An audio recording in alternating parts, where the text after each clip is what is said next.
Out of Fort Drum, New York. We were stationed south of Baghdad, near a farming community called Yusufia. Our mission was to run reconnaissance to gain information on the enemy and to ensure roads were safe for travel by military and civilians. We gathered intelligence from human sources and communications traffic in the region. We were a frontline squad, utilized day and night to collect data to support coalition forces and either arrest or destroy the enemy. I had to observe and call up everything I saw, not only to those fighting on the ground, but also to those back in the command center. We were trained to gain and maintain contact with the enemy. But as the hours ticked by on the 19th, I noticed a few things that weren't typical, that make you uncomfortable when you're out in sector. A new lieutenant was in charge of our mission, our radios weren't working right, and a civilian had called in an IED, improvised explosive device, for investigation. The road our convoy had to travel looked like a minefield. Huge craters the size of VWs interrupted the asphalt every 20 to 50 meters. Nicknamed Metallica, this gravelly trail was so dangerous that walking on it was safer than driving on it. The road cut through the Triangle of Death, a trio of small Iraqi cities south of Baghdad that had become a hotbed for the insurgency. It was treacherous terrain despite the palm trees, the wheatgrass, the sight of the emerald Euphrates River in the distance. The heat left a haze that hovered over the scene. Sweat dripped off my forehead and slicked the headset attached to my helmet. I took a swig from my water bottle, my lips already salty and dry from the dirt.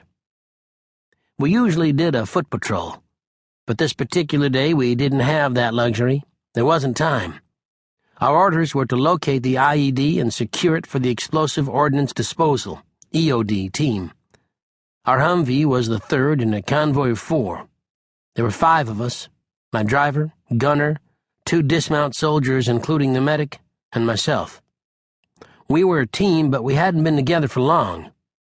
I was called up to lead this squad after tragedy took the life of a young soldier early in their deployment. The team took the loss hard. The trauma resulted in the loss of 2 more soldiers to post-traumatic stress disorder, PTSD. The remaining crew was brave, highly skilled, and ready to perform any mission handed to them. At the same time, they were kids. It wasn't hard to imagine them on the gridiron or at their high school prom just a few months earlier. Like me, they were volunteers. We all knew we had a job to do, and we were committed to it. It had not taken me long to figure out that I would never serve with better men. In a very short time period, we'd become brothers, sharing the same living quarters, meals, stories, and combat scenarios created a strong bond between us. Warriors, we would literally kill for each other. On patrol, we moved at a slow pace, keeping a safe distance from the vehicle in front of us and scanning the roads for bombs, traps, anything out of the ordinary. An IED is generally not a complex device. It's a homemade bomb. It needs a switch, a fuse, and a charge for deep penetration of armor and can cause death and destruction through its detonation, concussive blast, shrapnel, and fire. IEDs were usually made using artillery or mortar shells, with varying amounts of explosive materials added. Sometimes, we found IEDs embedded in walls behind propaganda posters. The deception was made obvious by the trailing trigger wires. Sometimes, they'd be concealed in the cement of a concrete curb. It wasn't unusual to find an IED buried in an animal carcass along the roadside. Sometimes they were hidden under rotting garbage or beneath abandoned cars.